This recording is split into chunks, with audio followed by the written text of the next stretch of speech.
میں تاریخ بڑے شوق سے میں پڑھتا ہوں، اکثر آج بھی میرے پاس کتابیں موجود ہیں. میں نے پڑھا کہ ایک دن ہلاکو تھا یا چنگیز تھا، دونوں میں سے ایک ضرور تھا کوئی نہ کوئی. یہ بازار میں سیر کرنے کے لیے گئے، تو جب بازار میں داخل ہوا نا تو بازار ایک لمبی گلی نما تھا.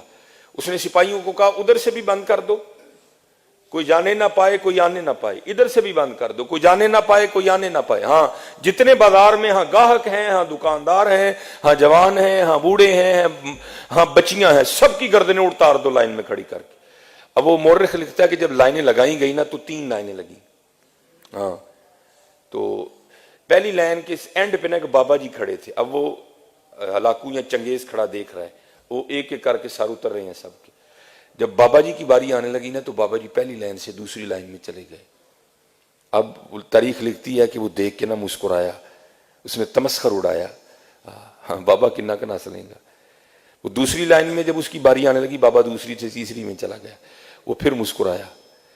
وہ تاریخ لکھتی ہے کہ جب سب کی گردن اتر گئی نا، اس کی باری آئی نا، تو جب جلاد اس کی گردن اتارنے لگا تو ہلاکو یا چنگیز نے اس کو کہا نہیں، اس کو پہلے میرے پاس لے کے آؤ. وہ آیا تو اس سے پوچھتا ہے جب تو پہلی لائن سے دوسری لائن میں گیا نا تو میں مسکرایا تھا کہ اچھا بابا کنا کنا سلیں گا.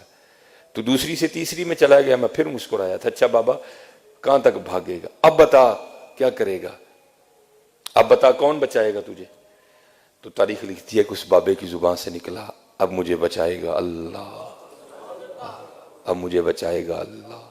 تو اس وقت لکھا ہے کہ وہ پہ بیٹھا تھا اور اس کے ہاتھ میں نا لیمو تھا. تو گھوڑے پہ بیٹھ کے نا لیمو ایسے وہ ایسے ایسے کر رہا تھا. جب اس نے بابے سے پوچھا نا اب تجھے کون بچائے گا، تو اس نے کہا اللہ. اس نے کہا پھر دیکھتا ہوں تیرا اللہ اب تجھے کس طرح بچاتا ہے. جلاد کو کہا اس کی گردن اتارو. وہ گردن اتارنے کے لیے لے گیا. تو لکھا ہے وہ تیش آیا نا، تھوڑا مزاج میں غصہ آیا. تو کیا ہوا، آیا لیمو ذرا زور سے پھینک بیٹھا.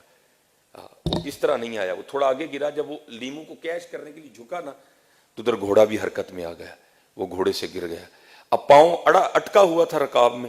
اب وہ گھوڑا بھاگا آگے جا کے وہ چٹان سے ٹکرایا اور وہ گر کے وہیں مر گیا. وہ بابے کو چھوڑ کے سارے سپاہی بھی اس طرف لگ گئے. تو پھر تاریخ کہتی ہے جس کو مارنے لگا تھا وہ وہیں کھڑا تھا اور مارنے والا خود ہی مر چکا تھا. اسی لیے تو میاں صاحب نے کہا تھا مارن والے موئے محمد مرضی رب دی ہوئی حضرت.